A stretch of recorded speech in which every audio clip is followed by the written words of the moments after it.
When Poison was first introduced in Clash Royale, it was much more than just a fireball alternative. In 2016, this 4-elixir spell lasted for 10 seconds instead of 8, and had an extra effect that made it one of the most oppressive spells in the game. It didn't just slow down movement speed, but also attack speed. This combination made Poison one of the most effective control spells, leading to the rise of one of the most infamous decks of early Clash Royale history, that being Giant Poison, also known as Goizon. At the time, Giant Poison was a nearly unbeatable strategy. The idea was simple: drop a giant at the back, support it with a cheap range troop like Musketeer or Mega Minion, and when it crossed the bridge, place a poison on top of the enemy's defenses. The attack speed reduction meant that the defensive troops couldn't attack fast enough to deal with the giant before he reached the tower. And even if they survived the poison, their slowed attacks made them ineffective. This made it nearly impossible to stop a giant push effectively.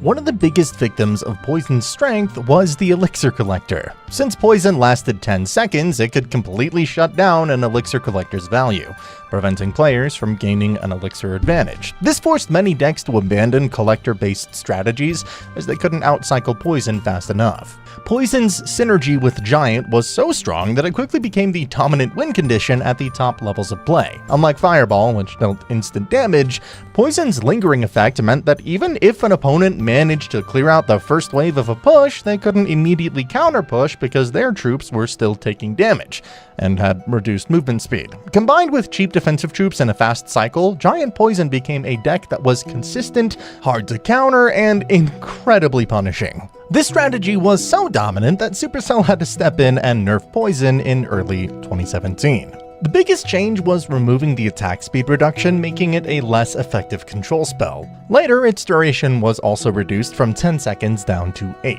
slightly lowering its area control potential. And while the nerfs didn't completely kill the card, they weakened Giant Poison enough that other strategies could finally compete. Even today, veteran players still remember how oppressive Giant Poison was, a deck that shaped the early Clash Royale meta and forced players to adapt to its near unstoppable pressure. Poison remains a strong spell, but its 2016 version was undeniably broken, offering way too much control for just 4 elixir. Now, 4 elixir might be cheap, but you know what's even better than cheap? Free things!